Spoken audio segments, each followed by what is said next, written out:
Tommy Curran, how are we doing this week? I am on top of the world. How are you? Oh, we're doing great.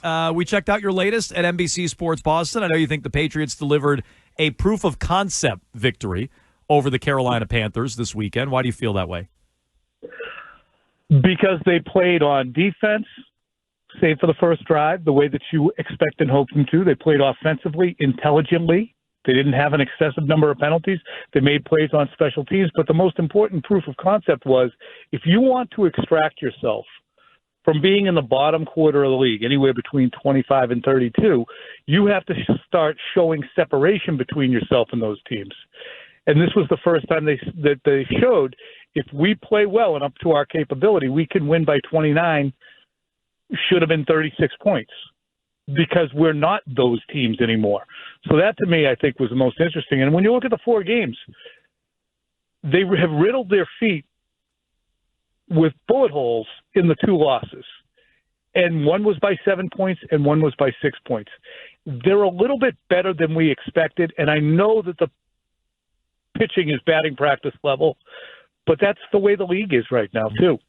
What did you think of the sort of message sent where Rhamondre Stevenson plays, he starts, and he gets the very first carry of the game? I think Mike is really trying to thread the needle of, I'm going to show these guys I believe in them, and the more I do that and show faith in them, the more they will adhere to or understand that I'm part of this team, and I'm going to give everything I can to this team and buy in to the culture and the leadership that Mike is dispensing. So I think that was good. It was certainly a risk, because had he fumbled, then it's, as I said last week, that would have been on the coaching staff just as much as the player, because they knew that he was a little dented mentally. But I thought it was interesting, and Mike, again, is trying to thread the needle between the urgency that is presumed because they should be better with a better coaching staff, a second-year Drake Maye, and still realizing that this roster still is not top tier at a lot of spots.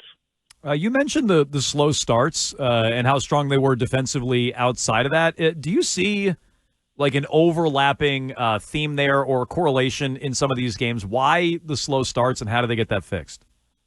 Just to hear Mike explain it, it sounded yesterday when he was talking about it as if guys are trying to do a little too much. You spend all week doing one thing, and then the game starts and you're overexcited and you overcommit.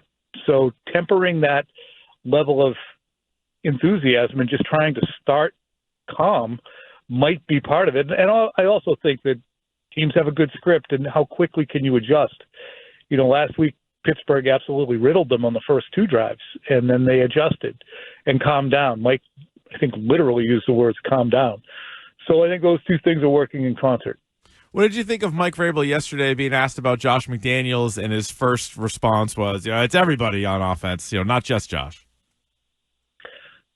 I don't know whether that's what we in the media would presume it to be, or if it's just a normal, hey, let's divvy up the credit here. A lot of guys are doing good things, and we in the media, on the other hand, presume it to be, well, it was on a platter for him, and he couldn't say a nice thing. And I don't know. I mean, it's worth asking if it is on a platter, and you pass on the opportunity to say that. My God, he's been unbelievable. If you look at the production of Drake Maye to be a top 5 passer in so many different categories, I mean, it's not our receivers. So, yeah, Josh has been incredible. I mean, you wouldn't say the receivers part, but I think that Josh McDaniels is right there along with the offensive line improvement, the biggest difference, because that's what you're extracting Drake Maye's performance from. Better protection, better play calls, understanding the strengths of a average at best group of skill position players collectively, and then say, well, what can we do to make the kid better? And they found that through 4 games. Let's stick with Drake Maye for a moment with this week's Drake Take from Tommy Curran, presented by your New England Chevy dealers. Together, let's drive. Drake is getting a lot of national love, a case that he is arguably the best quarterback in the 2024 draft class. We played a clip from Colin Cowherd today saying the Patriots have the guy, renew season tickets. Rich Eisen is comparing him to Brady and Manning and Kurt Warner and Aaron Rodgers and the starts and stretches they got off to in MVP seasons. Do you think Drake is deserving of the national hype that he's getting? We've been giving him quite a bit locally. Those are some examples of the national hype. Do you think he's worthy of it? I always think the national hype is behind and not as deep drilling as the local. Like, are they noticing that again this past week against Carolina, his first throw of the game was into traffic and could have been a pick and could have been a repeat of the same issues that we've seen at the beginning of games? They're not scrutinizing that. They don't read the whole book. They just read a page here and there. So they're like high school me. Yeah, exactly. Yes. First paragraph, last paragraph. Yeah. Figure out the rest. Spark notes. Details, I'm having a long, ongoing debate, discussion, argument with Phil, in which I'm saying that Drake Maye might already be a top 7 passer in the league, but I don't know if he's a top 12 quarterback. The difference is quarterbacking includes decision-making, accuracy, calm, and he's showing great improvement, but in 2 of the 4 games, you can trace Drake's mistakes to the reasons that they lost. But you can also trace, definitely in Miami, his efficiency. So is he becoming a quarterback? Yes. He is a terrific passer in terms of running this offense right now and taking what's in front of him. I mean, we understand he wants to be a gunslinger. I think his average depth of target is among the lowest in the league because those are easy throws, and his completion percentage is the highest in the league. Those are great strides for him to make. Now that Christian Gonzalez is back on the field, is your understanding just, hey, this was a tricky hamstring injury that took 7 or 8 weeks to get back on the field? It's just one that, he wanted to be 100% before he went on there? Or, what do you think really happened there with Gonzalez and his eventual return? It got a little muddy at the end because Gonzalez insisted he wanted to play the week prior, didn't play, and then when he was out there, he played every snap the other day. So I think it's interesting. The Patriots were anxious to get him back. They tried so hard to say we're not frustrated with him, but the subtext to so much of it seemed as if they were frustrated with the pace. I don't have a conclusive take on the enigmatic injury suffered by Christian Gonzalez, but I don't think it's over in terms of how will the Patriots view him going forward. Will he be one of the most rugged, tough, answer the bell, he's banged up as hell, but he keeps playing through it guys, or will this continue? And that remains to be seen because I don't think that there's a lot of blood and guts players in the NFL anymore who are willing to say, I'll do whatever I can for the team and put my health in the balance, at least not in the way they used to. And there's a reason for that, and it's because the money is so astronomical.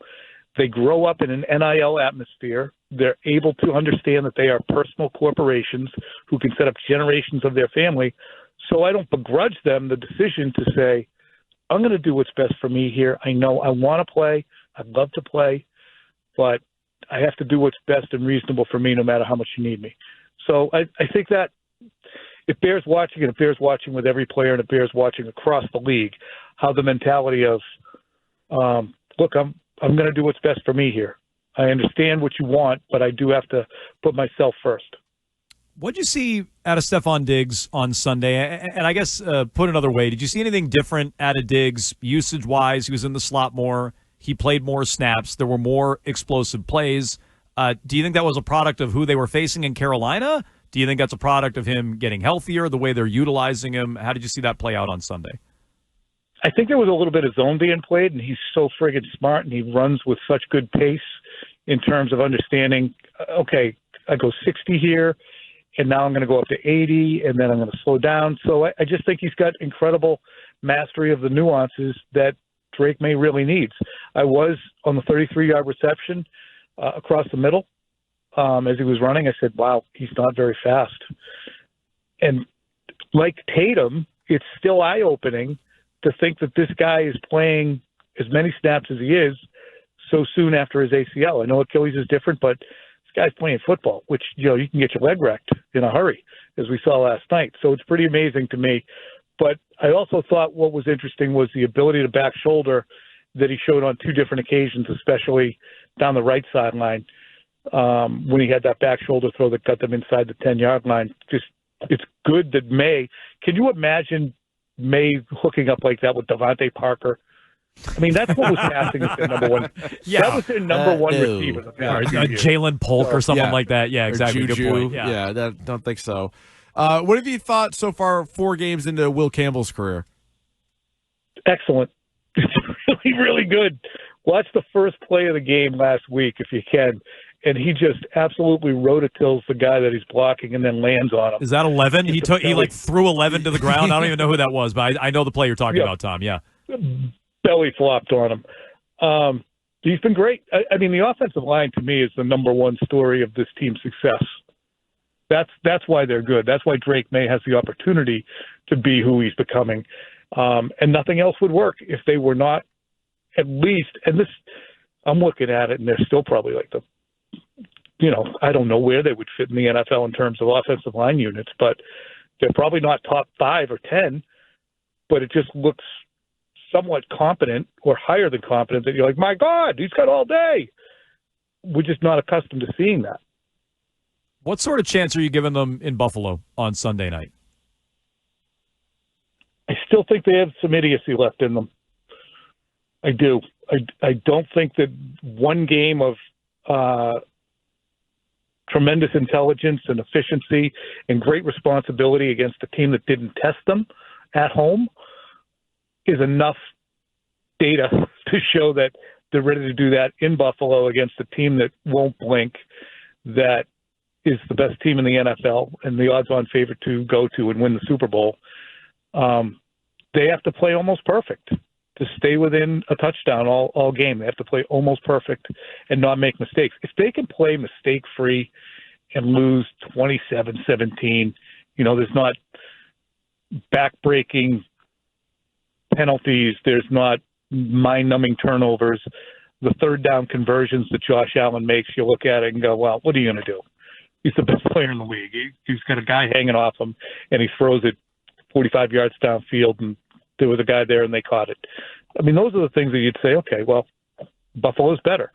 But if they fumble, get picked off, make panic decisions, throw inaccurately, cannot clear people out of spaces, have delay of game penalties, are inefficient on special teams, then you say, well, not ready yet.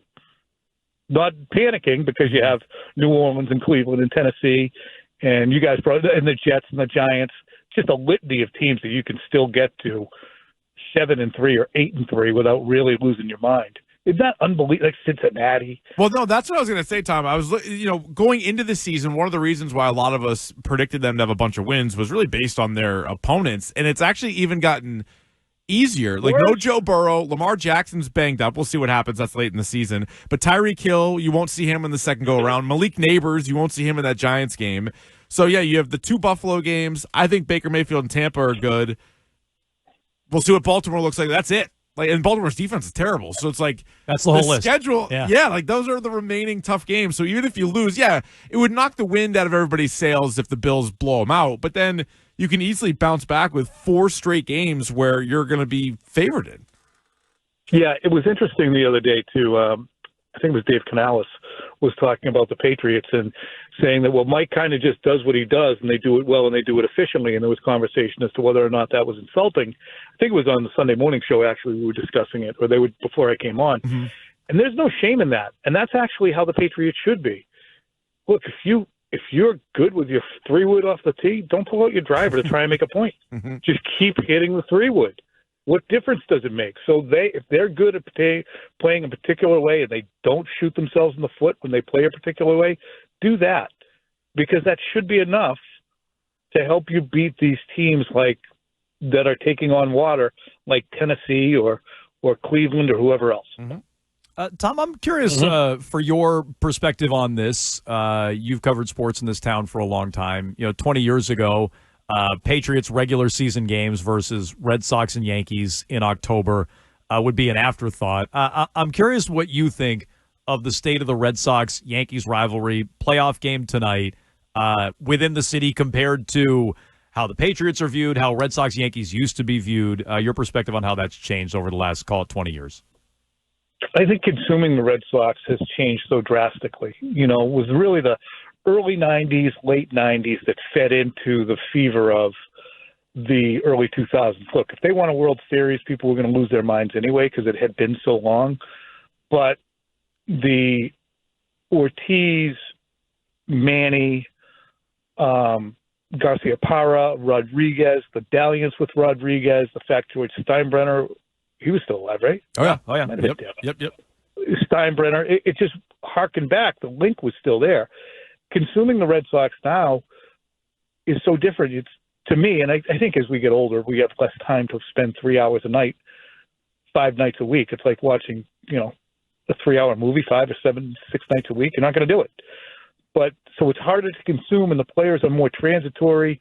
That it's harder to develop that night-to-night effect. Now, the guys that I play golf with, the guys that I hang around with, there's a lot of them who spend a ton of time watching the Red Sox. It's different now than it was 2 or 3 years ago. But I think the Red Sox have become such an afterthought, too, and I think the Patriots were such a dramatic, easy-to-follow, transcendent team with so many storylines that they just rototilled the Red Sox, who were uninteresting for many years. All right. In many years. Yeah, it's been a while. Tommy Curran, you can check out his work at NBC Sports Boston. Again, the latest is up there. It is a statement game for the Patriots, and on top of that, they make a point against Carolina.